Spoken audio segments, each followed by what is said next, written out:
Hello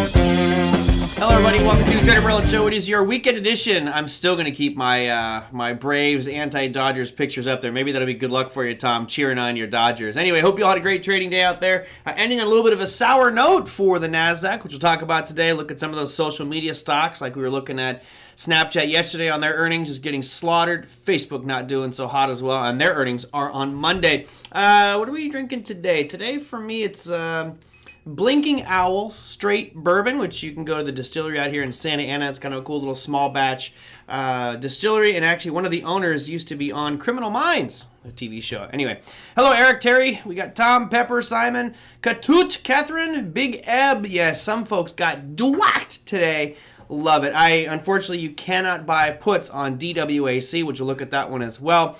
We got Jimmy, who just sent in a question, which I'll get to about IRAs and crypto. We've got Johan. We've got David, Les, Brian, and John DiNardo, our usual crew. All right.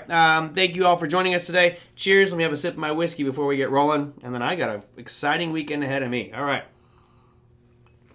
Oh, so nice to have an official sapshul of a nice beverage on a Friday. So here is the Trading Week wrap-up logo, and I just had this one because cryptos have been doing so different, I guess, lately. It was just huge up moves, then all of a sudden big down moves, some of them still looking fairly decent. Can we look at AMC for Katut? Sure, and I believe we're going to find Australian Merlot. Oh, we'll love a little glass of wine. Cheers to you out there for that one. Let me start off with this stuff, and this is not that big of a deal. I just wanted to show the numbers here because we may end up stumbling across some of these stocks today. But these are your earnings for today. You had Schlumberger. They were flat. You had HCA Healthcare, which was a big beat. Almost everybody beat today except Schlumberger. You had American Express, Honeywell, Cleveland Cliffs, and Seagate Technologies all looking really good, at least from an earnings perspective. You notice some of the gains were pretty good as well. Cleveland Cliffs up 12.57%. As far as economic announcements go, though, remember it was flash manufacturing and services numbers for Germany, France, basically all of Europe, the UK, and for the US. And almost everybody's numbers were lower than expected. Still above 50, which is a good sign, but it's just a slight contraction, a little bit of a dip down there on that piece of economic data. So how did our markets fare for our wonderful Friday session? Well, here is what we've got cooking. I'll start with the worst performer, Bitcoin, continuing to slide. It actually is a point right now where I was targeting as a first bounce point, and then 57,000 is kind of the next spot where I'd be looking at potential. I might actually buy some more if we get to 57, but that's 3,000 away from current prices. We had that little bull trap, and you only know it's a bull trap in hindsight because it tiptoed across the all-time highs and then came screaming back down. We've had two nice solid down days in a row on Bitcoin, but overall for the week, still up ever so slightly. Even though it's down so much over the last couple days, it still was up for the week. Now we move it up the list. This really took a whack today because of Snapchat and Facebook and social media stocks. You can see a nice red candle to tune about 1% slide for NASDAQ. Grand scheme of things, nothing, right? This is just a minor little pullback in this move that was just rocking from October 13th through Thursday's trading session. It was pretty much an invincible run. It still looks decent. We'll have to wait and see what happens on Sunday night's open and into Monday's session, whether we get more of a pullback, maybe down towards that moving average. But a lot of people talking obviously dramatically about NASDAQ down 1%. Big deal. Who cares? It's really nothing compared to what it's gained over the past week. So that was your, I'll go from the equity index, your worst performer. Russell 2000.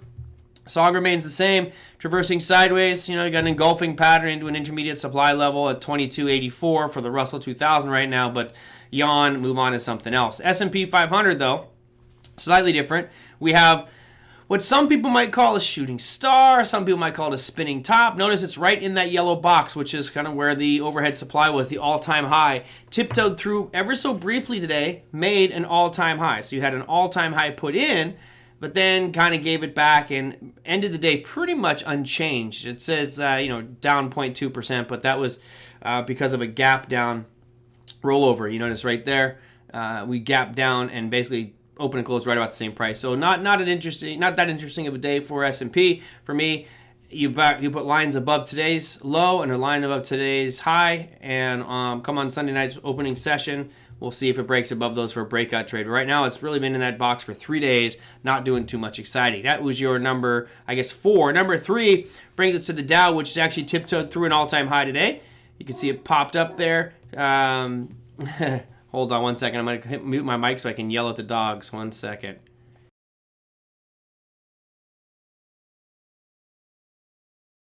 There we go. I'm going to yell at the dogs. Tell them to go outside.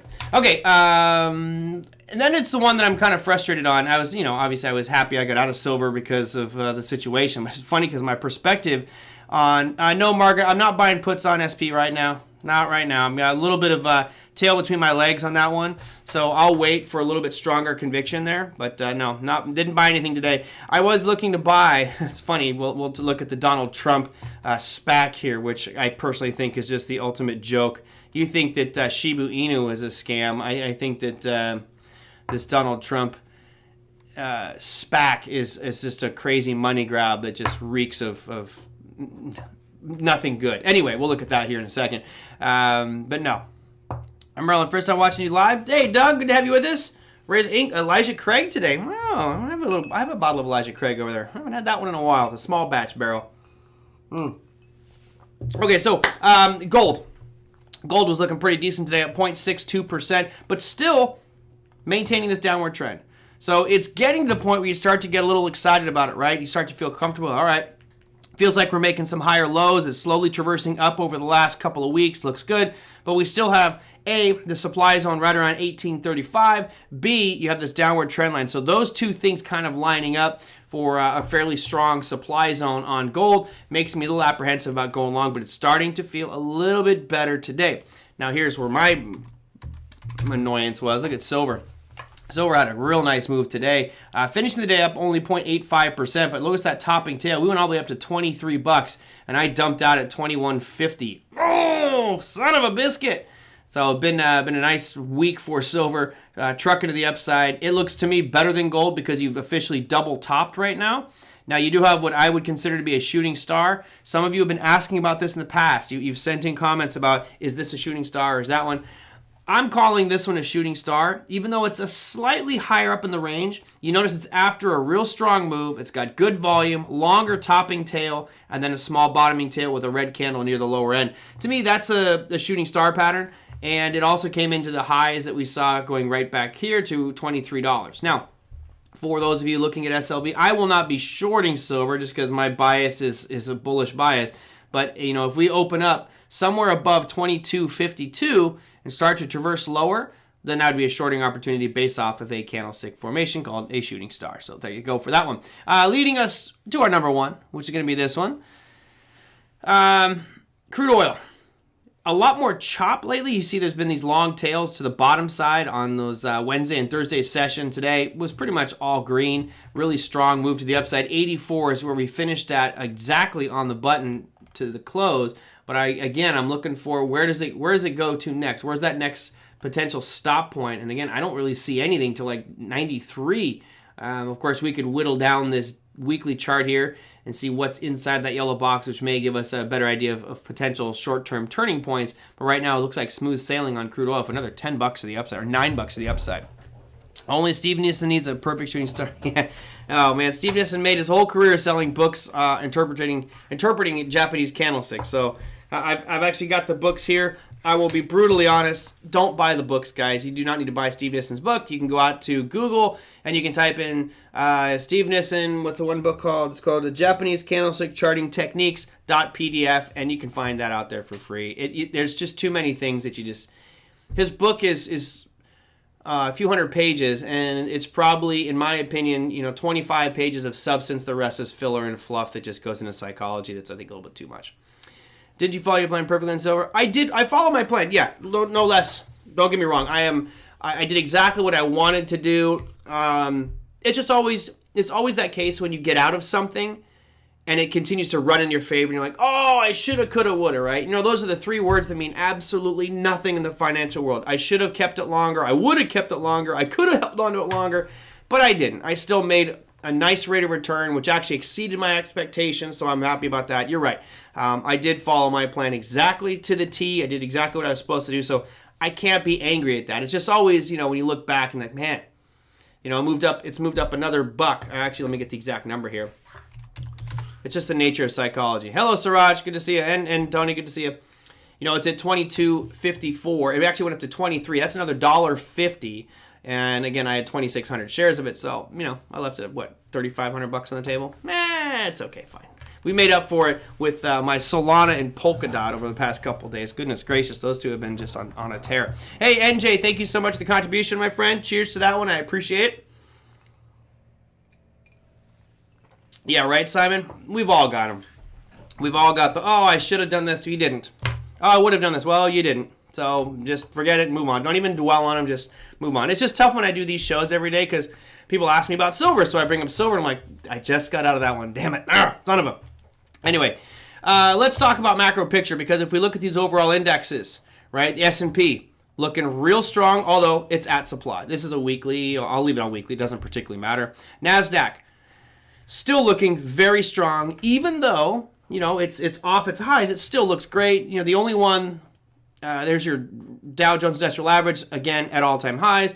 The only one that doesn't fit is the Russell 2000. So we'll eliminate the Russell from this discussion, but all in all these indexes are looking really good. Now, you may have heard some of the talk track from Jerome Powell today and others, but the one from Jerome Powell today in his testimony I thought was very interesting. Remember, I brought this up, it had to be last month, so I don't even think this was October. I think that this was in September when I brought it up, where Jerome Powell made the comment that they hope to be completely done with tapering by mid-next year. And I was like, hold on a second, we're September. So September, October, November, January, oops, wow, can't even count right now? Trust me, it's not the whiskey, just been my brain's gotten too many things. September, October, November, December, January, February, March, April, May, June. I'm calling that 10 months. So in 10 months, we're going to curtail and stop $120 billion a month worth of mortgage-backed securities and treasuries. And we haven't even started yet. So every month that we forego and delay this beginning of tapering, the more aggressive that tapering is going to have to be once it starts. And I'm like, I don't think you're going to get that done in time. So the comments that he made today really almost accelerated the discussion that we're going to see tapering this year. It made me feel like in the next week or two, probably the next couple of weeks, you'll have an announcement that they have officially started tapering. They're actually going to not buy as much mortgage-backed securities. They're going to scale back on their treasury purchases. And again, when that starts to happen, there is not only a psychological but an actual physical reaction. And that reaction most likely will be negative because you have this financial backstop, which is the Fed, who has been propping up the price of the 10-year, which is propping up and bailing out mortgage-backed securities. So this might create some weakness in the market. So as we kind of come to this perfect storm that so many people are talking about, which is markets at all-time highs, people climbing this wall of worry, no one really feeling pessimistic or negative about the markets going forward, well, this might be the time to start building. And I agree with Margaret. Margaret's like, hey, are you building a short position? Not yet. I'm a little bit gun shy, but I feel like I will probably want to start building one here if I see things start to drift down. I need to let them drift down a little bit first and give me confirmation. But I will probably start building a short position over the next couple weeks in the assumption that the Fed will start tapering. That puts more weakness on the markets, and we'll have to wait and see how that one works out. So, Fluey got in on DWAC at 18 bucks, and you're loving it. Not selling either because I hate Facebook and Twitter. Okay, and again, that's in my opinion, it's a pretty big gamble there. Anytime you have DWAC, anytime you have something that looks like a chart like that, and you got in at 18 bucks, and it hit 180, you should have unloaded at 180.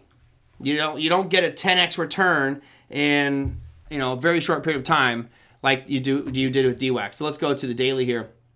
If I buy anything on this, I'm buying puts, and I think it's a little crazy to assume that Donald Trump's going to automatically have a competition to Facebook or Twitter. Will he have something? Sure, of course he can get it up off the ground, but you've got to get everybody to be using that platform, and I don't know. You've got too many barriers to entry right now. Even though I hate Facebook and Twitter, well, Twitter is okay, but I definitely don't like Facebook whatsoever. I kind of hope it goes away. Unfortunately, I don't think it will. So here's that DWAC. Again, I can't use options on it. There are no options on DWAC. If not, I would have loaded the boat on puts today, because there's no way that this thing's going to go from $10, which is where it starts at, all the way up to 180 and then, keep on going. I had a colleague today at the office, oh, it's going to keep on going up. No, I'm pretty sure it's not. You know why it's not? Because this was started in conjunction with the decision. So it's not like you started a SPAC and then the SPAC says, hey, let's go out there and look at the landscape about in the space of social media, and we'll buy a social media company and then we'll bring that one public. You have a SPAC that's a blank check company trying to raise a bunch of money for a a shell corporation that's not even really a media company right now. So to me, it doesn't really make much sense. So that's, it almost seems like a scam when you have a SPAC trying to bring something public that's already public. Remember, a shell corporation's already public. Trump's buying a company and putting his name on it as Trump Media. So, again, you got to have everybody in line. You got to have everybody use your product, and you have to have something that everybody wants to use. And who knows? We'll see. Hopefully, it is a better platform. Who knows? Who knows how it's going to go? But I could care less about that stuff. It's more important that it's a price chart. And when you have something, like I said, that goes from $10 to $180 in 2 days, short it, get out, dump whatever you got. All right. Let's see. What else do we got? Can we buy a Polkadot on Coinbase? Yeah, you can. Yep, you can buy Polkadot on Coinbase, Kraken as well. You can stake it on Kraken. You get 12% on Kraken if you stake it there. If you want to do it on your own, which is a little more work, I'm getting 14.6%. It's the number that I've been getting. So, a little 2.6% extra to do it on your own, and you actually get to keep control of your private keys. So that's probably the better way to go, but it has more rules you have to follow. From a simple perspective, Polkadot's awesome on Kraken because you have instant unstaking, which normally with Polkadot, it's 28-day bonding period. So there's little nuances there. What else do we have? But we'll see if the platform succeeds, or at least isn't attacked like other non. Yeah. Well, and again, I want to see the platform, right? Let's see what this platform is and how it's shaped up. I mean, I'm pretty sure it'll probably be, my assumption would be it's going to be pretty much a copy of what Twitter is doing, but just under the guidance of a totally different team. And who knows, maybe that'll work. All right. What else? Cool. Well, again, Fluey says as a trader, and me agrees, Trump supporter is still holding. It's just as long as you know that that's an extremely risky proposition, And we've talked about in the show before where I have no problem in taking flyers and total gambles on securities. Just it can't be with all your capital, right? It's got to be the small amount. All right. What else do I got? I'm pretty sure DWAC business plan is his thought through as. Yeah. Well. I won't go into that one as well. Oh, Katut wanted AMC. Katut, did you move to San Francisco? Did you move? Who knows, Rob? Rob says, how much did Trump make off the SPAC? I don't know. I'm pretty sure those two are nested together. Like, you remember the way a SPAC works, guys, is you have a publicly traded company that raises a whole bunch of money. They're called blank check organizations, and then they go find a private company and bring them public. This is not what that is. This is, again, Trump's trying to get an existing publicly traded company and make that a media company, and then use that SPAC money. That, to me, I almost feel like that you can't do that, but I don't know all the ins and outs with SPACs, but we'll have to wait and see how it happens. Yep, Fluey, I was in VIH. That's another one. That's why I don't touch SPACs anymore. I feel jaded by it. I think that the utilization of the capital from the SPAC is most likely going to overestimate the sale price to get people into it, which is what happened. All right, so she wants to know about AMC. Let's go check out AMC. Have not gone to a movie. By the way, has anybody seen the new Dune? I didn't realize, a friend of mine last night, I was at trivia, and a friend of mine was telling me that Dune is actually on HBO Max, which I was pretty shocked about. I did not realize it was on HBO Max, so I will be watching that one this weekend with the full surround sound. I'm a fan of the original one. I think it's probably one of Sting's best acting roles and such a great sci-fi movie. Hopefully they do homage to the remake of it, but if anybody's seen it, let me know. I want to get some feedback on it. Of course, I'm going to watch it anyway. All right, so AMC. Katut, you've been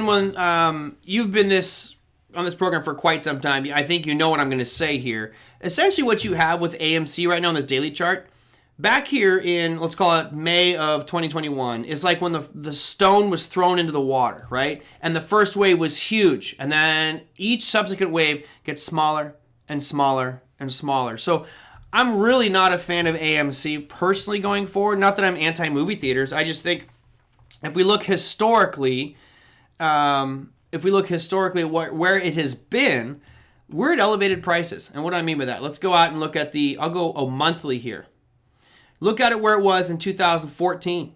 Times were good in 2014. We didn't have no COVID. Same thing in 15, 16. Notice in 2017, we didn't have COVID. Things were good.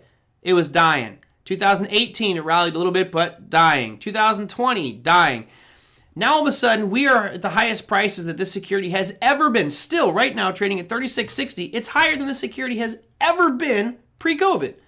And that's when times were good. So I don't know. The skeptic in me says something's wrong, something's rotten here with this one when you're willing to pay $36 for a stock that a lot of people still are gun shy about going to the movie theaters, right? So I don't know. I personally have a very bearish bias, as I think you guys know. It's pretty clear. I couldn't bring myself to buy this one. If anything, I'd be collecting some of the premium on it. The premium has really dropped out of the options as well. I had a couple of times sold some puts that were 50% cheaper than the market price and getting 4 to 7% interest per week on it. It was crazy, but now that premium is slowly drying out as you can tell by the volume. The interest just isn't there like it was before. Kind of that meme stock piece is waning. Yeah, Margaret just says, look at AMC's volume. Yeah, it's just kind of, it's petering out. It's just not really as exciting as it used to be. It doesn't have the interest. Now, that's not to say that a Reddit group's not going to get a hold of this and it's going to have another, one last surge, some big pop to the upside. It could. I just don't. I mean, look at that price chart, right? Would you rather be holding something long that looks like this, which has not been able to make a new high since June, or, let's just go to SPY, or something that looks like this, that's making new highs, and trending real strong, right? That's it for me. I mean, I guess it depends on what your objectives are, whether it's short-term or long-term, but, you guys know I have a belief that the trend is your friend until the bend at the end. That's where your biggest, most successful trades will be, is buying something that's got a strong trend to it. And AMC, I just don't see it. The trend here, to me, is just sideways. So, not a fan. And let's go look at the other one right now since we're on it, GameStop. You guys see a similar picture? I mean, it looks almost the same. GameStop's done nothing. And honestly, GameStop sitting at $170 per share is, in my opinion, insanity. Insanity. And again, we can go look at that long-term historical picture. This is the history, the entire history of GameStop. Back when you actually went to rent games or buy physical CDs and DVDs from the game store. In 2006, 7, 8, 9, it's never been higher than this, ever. The highest it's been in the history of its company was $63. And all of a sudden, we find ourselves at $480. I'm pretty sure Citadel was unloading put positions, just selling as many puts as they can get, buying as many puts as they can get, and shorting the heck as much as they could of GameStop, because this thing, I'm promising you, will be back down under $40 here in a couple years and probably disappear. Katut says, too much smoking hopium, right? Well, look, it's a risk game. This whole thing is a big risk game, and it's how do we manage our risk. This, to me, it doesn't look that risky simply because it's just going sideways, but, what's the opportunity here? There's two things we always need to evaluate. What's the risk and what's the opportunity? If the opportunity doesn't match the risk, or it should exceed the risk, then forget it. Move on. There's a lot of other things we can be getting into. All right, what else?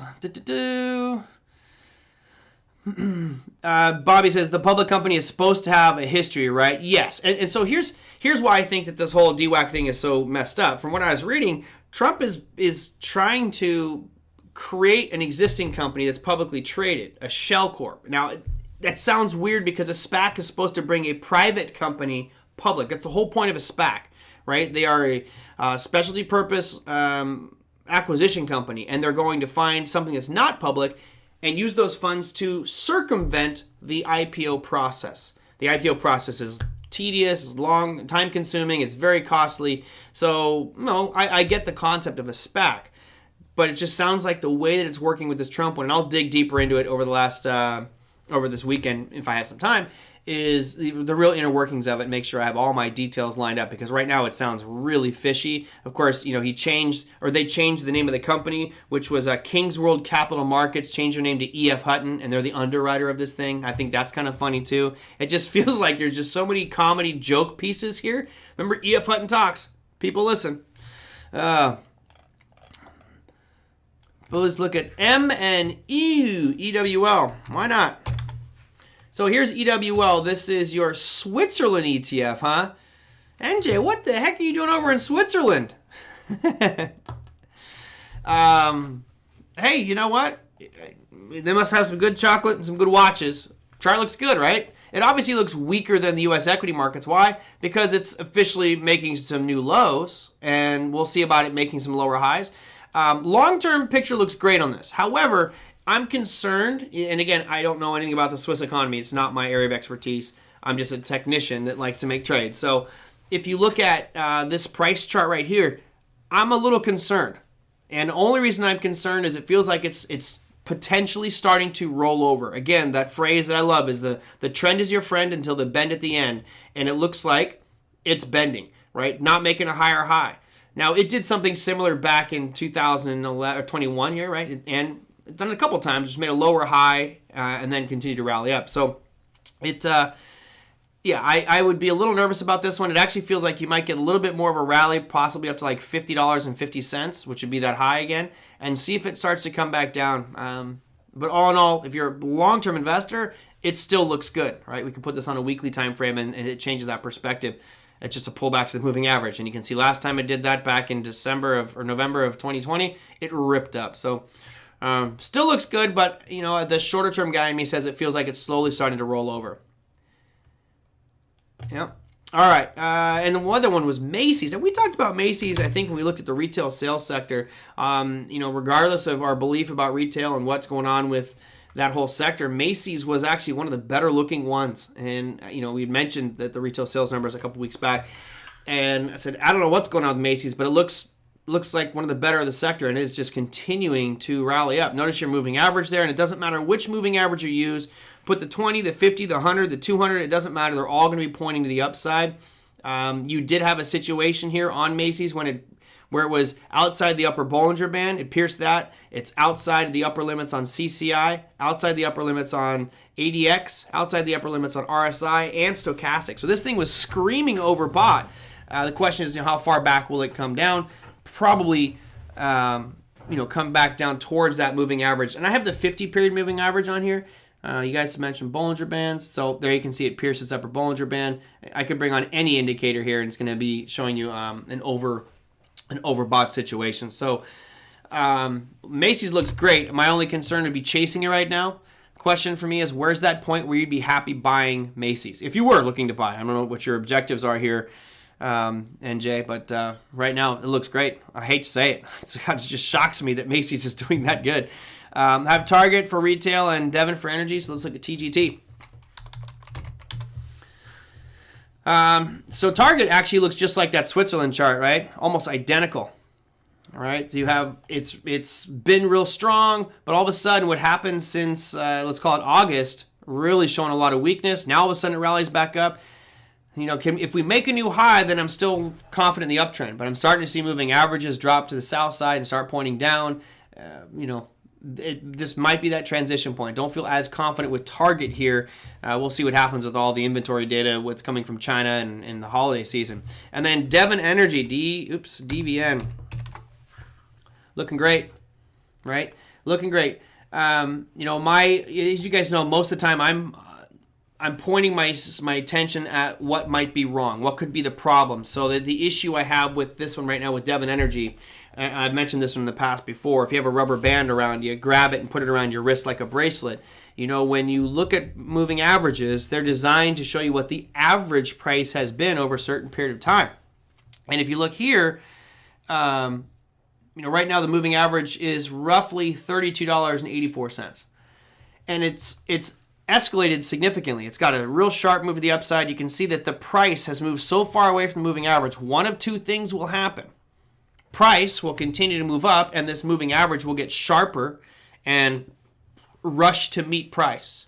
Or what I think will happen, and usually happens when you get a parabolic move like this in short order, is it hesitates and then price will drop back down and come to the moving average, where it may act as a kind of a pseudo demand zone, right? I don't think moving averages are demand or supply pieces, but a lot of people do use them as indicators to buy and sell with. So I like the chart of Devon. It looks real strong. If you're long on it, I would probably pick one of these more recent lows and use that as a stop loss just in case this has an aggressive pullback. All in all, it's a really good looking chart. I mean, this is looking just phenomenal, especially since our March lows of 2020 where it was trading at what, $3, $4? Yeah, 472. You get a 10x return. That's pretty awesome. Anytime you get 10x, that's a great trade. What else I got?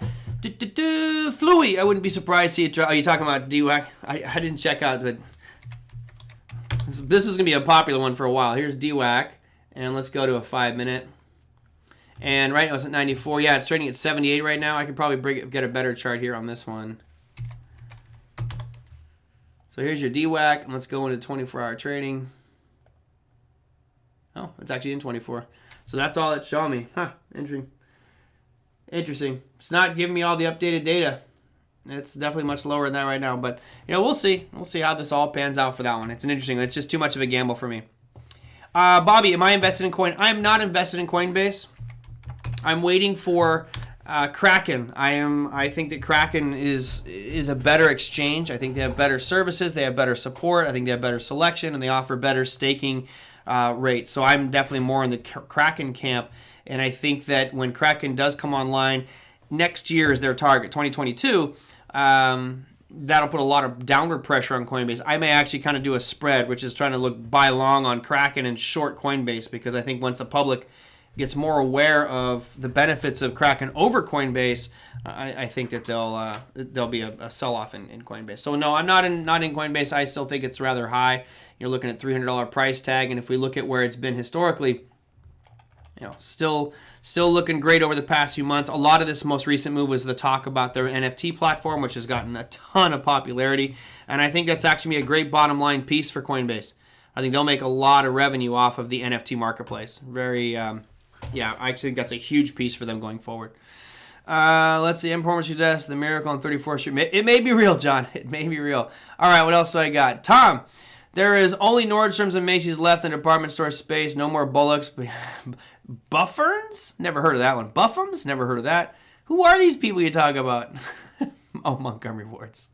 Yeah, it's funny.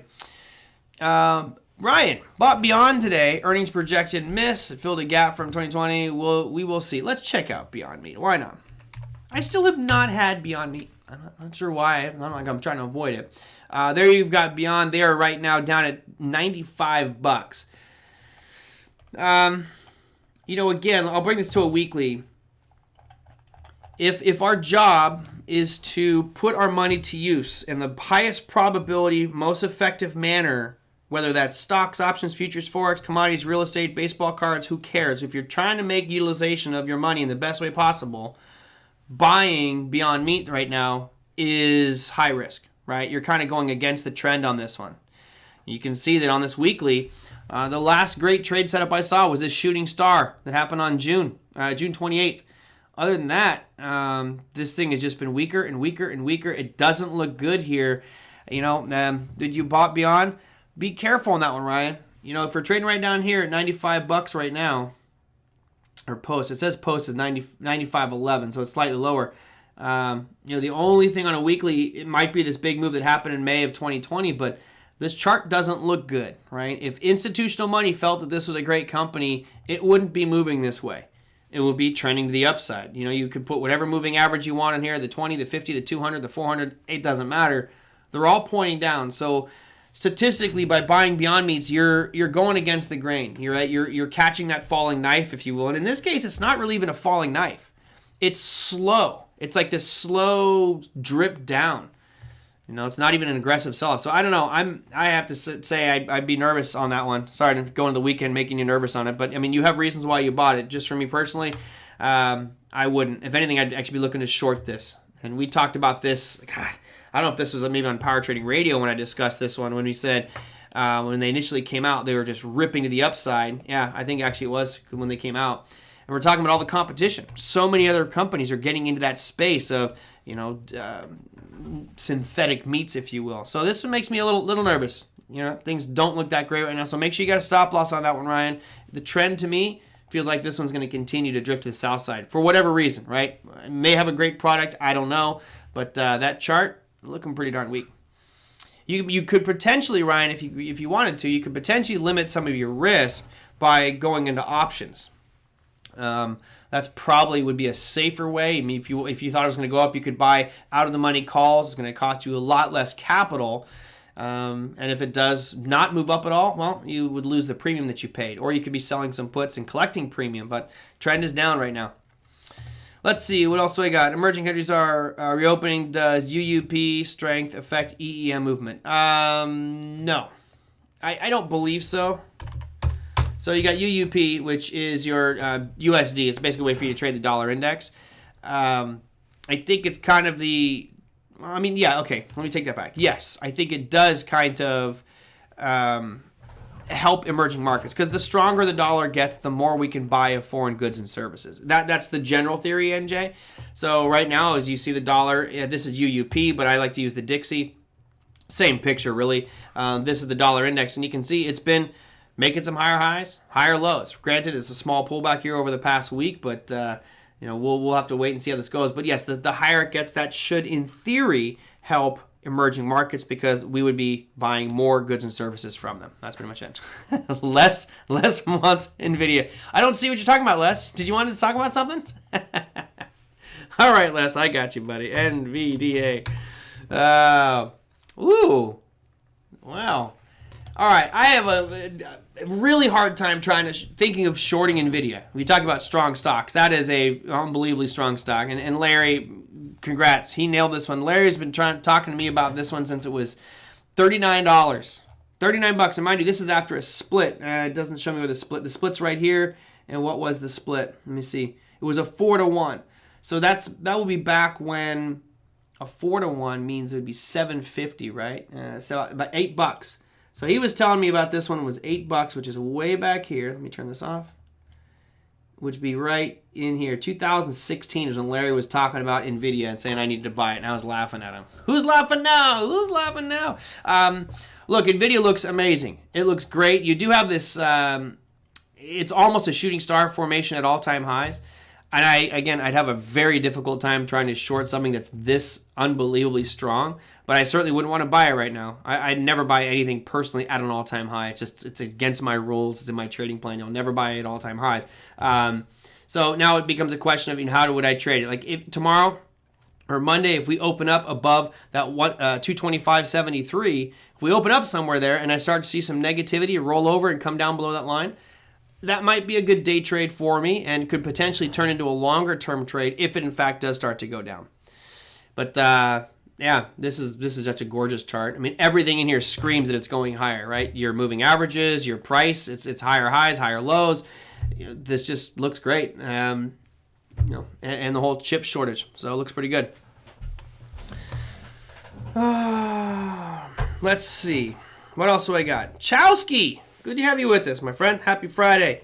Yeah, Larry from OTA. It's funny. I've been trying to get Larry on the show just because I love having Larry on. I love his perspective and insights, and I'm trying to get him to come on the show and talk options. Larry is constantly doing options and shorter term stuff. He does some with zero data expiration as well, which I'd like to share, but he's so busy he can't get on the show. I'm sorry. I want to get Larry on. So Chowski says, I'm very confused, but do you understand what the heck a spinoff is? For example, lots of hype on BBIG and talking about the spinoff of TYDE. I don't know about that one for sure, but let me have a sip of this so I can answer that question. So what a spinoff is, let's say I'm company ABC, right? And I'm a conglomerate, so I've got a whole bunch of different departments in my company. And to me, it's a money grab. But let's say as ABC Corp, I've got this one division, and it's semiconductors, right? And then my semiconductor business is doing pretty good. So what I can do is I'll spin off a separate company. I'll take my semiconductor business by itself and create its own separate company. So in essence, what I'm trying to do is I'm trying to capitalize on that success of that one department. So you spin it off, And now we'll call that, so I'm ABC Corp, we'll call that XYZ Semiconductor, right? So what usually happens is if you hold ABC Corp, when they do the spinoff, you will get shares of that. And it depends on how they do the split. Sometimes it'll be for every one share, you get directly one new share. Or it might be for every one share of ABC Corp, you get 1/5 of a share of XYZ. That's usually how they work. Now, what's interesting is if you own, let's say XYZ Corp, now I need to write numbers down. Let's say XYZ Corp is trading at $100 a share, right? So like, okay, cool. I have 100 shares, one share of $100 stock. Man, I got one share of ABC, the parent company, and they make an announcement and say, we're now going to split into ABC, plus we're going to have an XYZ, right? XYZ is my semiconductor firm. And we're going to price that one at,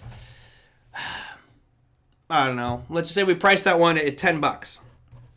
So that's a $10 stock. What will happen is the value of ABC will go from where? $100 to $90. They'll usually offset, you'll see the price of the parent company drop by the amount of the spin-off value. That's usually the way that it works. Now, what they try to do is build up hype. As you mentioned here, and I love it, Chowsky, you say, for example, there's lots of hype on BBIG. So what happens is they're trying to build that hype up as much as possible. So in theory, the value of both of these companies will rise. Why? Because everyone's going to try to get ABC because they know it's going to split. And then as soon as this semiconductor one, the spinoff of XYZ comes out, they'll try to buy that one as well because this was a successful part of ABC. So it's just, to me, it's a money grab, splitting your company into pieces, trying to make more money off of it as individual parts versus the whole. So Chowsky, I hope that helps out. Sat in on my core class back in 2015, man, it seems like an eons ago. Larry's awesome. No, not Larry Kudlow. Larry Jacobson. Larry Jacobson for Online Trading Academy. He has a soothing voice. The one who has the most soothing voice, and it's almost dangerous to bring him on this show, is Dr. Woody Johnson. He is brilliant. He's a psychologist. I think he really helps me out a lot with my thinking, and I think it's very valuable for everyone to kind of reprogram their minds on how to think about markets. But Dr. Woody Johnson's voice is the most soothing voice you've ever. I have insomnia, and I just want to put on recordings of him talking about anything, and I'm just snoozing because it's so relaxing. But yes, I have an annoying sharp pitched voice. Big Ed says, Merlin, did you exit your ETH position at 4,200? I did not. Still holding it. I think I told you yesterday we bought some Solana, so I added a little bit of Solana to the portfolio, and nicely, Solana is one of the only ones that's rallying today. Now wasn't thinking of getting out of Ethereum just yet. I'll probably wait till the end of the year. I'm actually thinking in December to sell everything just from a tax perspective. But that's a totally different discussion. Let's see what else we have. Towsky, sounds like free money. I'm currently holding BBIG, and today is the last day. BBIG recently tanked when I heard it was because they. So it's not free money. You're going to get money, but you'll get shares of this new company, but the value of the shares that you owned are going to drop by the value of that new. So it's kind of like when something splits and people go, oh, wow, it's going to I'll do a reverse split, right? So you have a stock that's trading at $5, and they say, we're going to do a 10-to-1 reverse split, right? So you wake up in the morning and you go, wow, my God, it's worth $50 a share. I'm rich. Yeah, it's worth $50 a share now, but you have 1/10 of the amount of shares you had before. So if you had 1,000 shares at $5, you now have 100 shares at $50. That's how a reverse split works. So it's this illusion of wealth, but it's not exactly. Nothing's for free out there, buddy. No, Doc. I think he teaches occasionally. I think it's occasional teaching. All right. What else do we have? Let me go into stuff that's happening tomorrow. What do I got? I got an announcement. Oh. I have a 3 o'clock meeting today. I guess I need to go to that one. This question from Jimmy, who's here with us today. Jimmy says, can cryptos be traded in an IRA? Yes and no. So a typical IRA, they cannot. You can't trade spot cryptos in a traditional IRA unless it is a specific IRA designed for cryptos. There are some out there. So there are companies that specifically build crypto IRAs. They have fees associated with them. We looked at one in the Crypto Investor Live program, which was $39 a month or $29 a month plus a 1% fee, transactions in and out.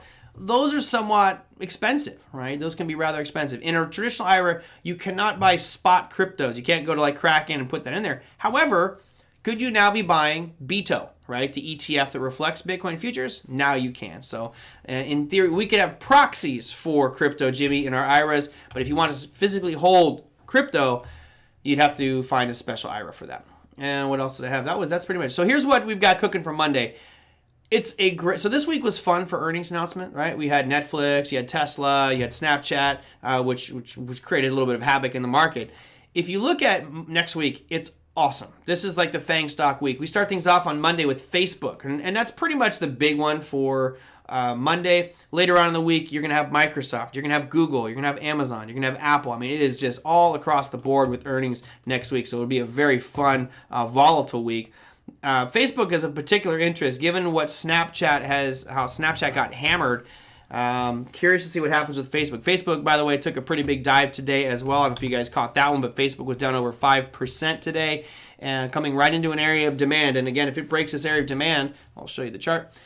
You know, if it breaks that low, let's say below 318, you know, now you'll rush down to find maybe the $300 price level here. So to me, it's a changing of the tide here for Facebook. And again, we talked about this when they initially were being whistleblown and the perjury of testimony by Zuckerberg in front of Congress and the Senate, right? He perjured himself. If in fact those documents are true, he perjured himself. And you saw what happened to Martha Stewart. Martha Stewart went to jail for perjury, not for insider trading. And we'll see if there's any follow through, at least with that for Zuckerberg, which would be very interesting if Zuckerberg ended up in jail. I don't think it'll happen, but he did perjure himself under oath. And you know, that was back here. I still maintain that I am bearish on Facebook.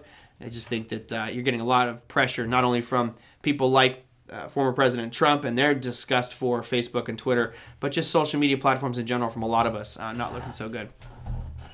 All right, let's see. What else do I have? And let me go to your economic calendar for next week, too, before we wrap up. Not much happening, at least on Monday. It does pick up a little bit during the week. You have major announcements from the Bank of Canada, Bank of Japan, and the ECB happening midweek next week. But this is your Monday calendar. Really not too much here. It's a few announcements for the euro, the pound, and the Japanese yen, and that's pretty much it. Zuckerberg in jail would be awesome.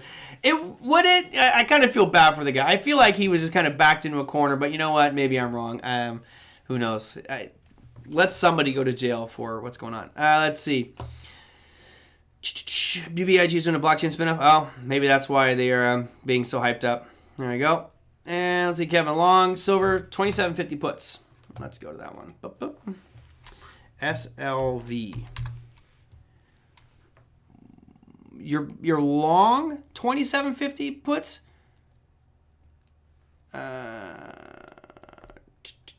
Okay, so you bought. I'm kind of confused out there, Kevin. So you're long. You bought some puts, right? At 2750. So you bought deep in the money puts. That seemed a little. You paid a premium for those. If anything, you buy out of the money puts, but looks like you bought deep in the money puts because right now SLV is trading at 2250. You paid a hefty price for those too, I'm sure. Planning some out at 2150 and looking for target at or below. I think, did you type in the right number there, Kevin? You typed you bought some puts at 2750, so like that deep in the money, thinking that it was going to continue down. Interesting. That's different strategy than I would do. I normally, if I'm thinking that silver is going to go down and currently trading, let's say 2250, I would buy like the 20 puts. So, you know, you're paying a small amount. I guess, yeah, I don't know. That seemed a little odd to me, to be buying puts that are that in the money. I don't do that. Oh, okay. Well, yeah, because you're pretty much guaranteeing that they're going to end up in the money, I guess. I like to go, when I do go, I will buy things that are deep out of the money, and yeah, they could expire worthless, but I go deep out of the money because they're usually cheaper and I can load up a lot more. So yeah, as far as your target for it, you know, silver feels like it's just getting its legs underneath it right now. It feels like it's just starting to run. You are at supply right now at 23. Honestly, if it breaks above 23, you might want to get out because it feels like it's just starting to move. And if silver really gets running, I mean, you could see that at 25, 26 in no time. So be careful with that one, Kevin. What else I got? Is there a market maker for crypto market? Yes, there are market makers. Technically, there's no direct institution, but you have to see that there's somebody out there trading in big quantities on Coinbase, on Kraken, on Binance, because there's always seems to be liquidity on those exchanges. But so I don't know if there's specifically a market maker, but there's whales and big positions out there. Snapchat, again, I'm they look like good buying opportunities. Fluey, thank you so much, my friend. Wow, that's nice of you. Appreciate that. If you look at Snapchat, Snapchat getting murdered today, just absolutely murdered. Whatever the party train was going on, yeah, I agree with you, Margaret. I think SLV looks bullish. I actually was looking at selling some puts because I don't think it's going to go down much, and I would collect some premium if it does, and I'd be happy owning it long. But Snapchat looks, whatever it was doing, it's broken. That announcement that came out for the earnings yesterday, not looking good, and it depends. Are you that value shopper that thinks that you're going to be jumping on this one right now and it's going to bounce back up to 76? I don't think so. Just personally don't think it's going to bounce back up like that. This tells me that there was an unloading on an institutional level. Look at the volume that came in here today, today. 153 million shares when its average is somewhere around 10. So huge interest in this. You see it happens every earnings season, right? Every time there's an E at the bottom of the screen, there's a big volume spike, but this one is pretty ginormous. So I personally think it's too risky to just buy this one thinking that it's down so much it's going to bounce back. Is Facebook a much bigger company? Yes. Is Facebook better? Who knows? I think that all social media is evil and just destroys people's lives personally. But it's anti-social media. Let's go out there and actually talk to people and engage face-to-face. It's much better than this social media crap where we can just insult people and hide from it. Anyway, I personally wouldn't touch either one of them. I think, if anything, Snapchat will probably have a bounce back up before continuing down. I think the same thing's going to happen for Facebook. My guess is they'll probably beat earnings and have a little bit of a jump up, but then I think that their forward guidance is going to be lower. I think that they're going to cite some issues with current markets that could potentially push this thing down even further. So I would be more short bias on Facebook, but that's just me. When you buy out of the money puts, is there a specific delta you look for? I don't, James. I don't specifically have a delta. I actually go and look for supply and demand zones, so I'm not so concerned with delta because I'm not holding to expiration. So let's say, for example, I decided to buy some puts on we just talked about SLV, but let's just do Facebook. Where's that next real turning point that I think Facebook could hit? Well, it's this 296 mark, right? Which I'm going to round up to 300. So if anything, I'd be selling the 300 puts right now, which is not super deep out of the money. It could certainly hit that in the next 30 days. So if I'm selling puts, I'm collecting premium and trying to get it. If I'm buying puts, I'm going 90 days out. And if I'm buying puts and it gets down close to this 300, I'll probably exit those before. I don't hold any puts that I'm buying or calls that I'm buying, for that matter. If I'm buying options, I don't hold those any closer than 60 days to expiration. It's just a rule of thumb for me, right? I tell my kids tell me Snapchat is not popular anymore, more like TikTok and Instagram. Yeah, exactly, and I agree with that. Snapchat actually has some pretty cool features, but it's TikTok is where it's at. TikTok is what everybody's using nowadays. I am not using it, but that's my stopper on 23. Cool. Was thinking about doing a strat with IWM in the highs. Cool. Yeah. I mean, it's the only issue I have with that one, Kevin, is your outlay is a lot more, right? If you are buying put options that are that deep in the money, you're paying a premium, right? You have to spend more money. With deep out of the money, they're cheap and you can buy more of them. So that's my only rationale. I'd rather own a bunch that are cheaper than a few that are expensive. But that's just me. Yep, 90 days or more. 90 days is my minimum if I'm buying. If I'm selling, it's 30 days, Margaret. All right, I got to run, guys. I got a meeting starting in 5 minutes. If you enjoyed today's show, you know what to do. You can give me a thumbs up or, I don't know, whatever you like to do. You can also email me your comments and questions. For those that did send in comments today, I appreciate it. Thank you so much. It helps. You can email me at TraderMerlin@gmail.com. That's the easiest way to get in touch with me. Shout out to Fluey and to NJ for your contributions today. I'll cheers the last of my whiskey to you. Thank you so much. I hope you guys have a fantastic weekend. Is there anything special going on? Again, for those who are in my CIL program, Crypto Investor Live will not be on Tuesday. It will be Monday night because I remember. Oh, yeah, and there will be no show on Tuesday Tuesday is my birthday, and I never work on my birthday. So Tuesday will be out, but I will see you guys on Monday. Have a great weekend, everybody. Take care. I'll see you then.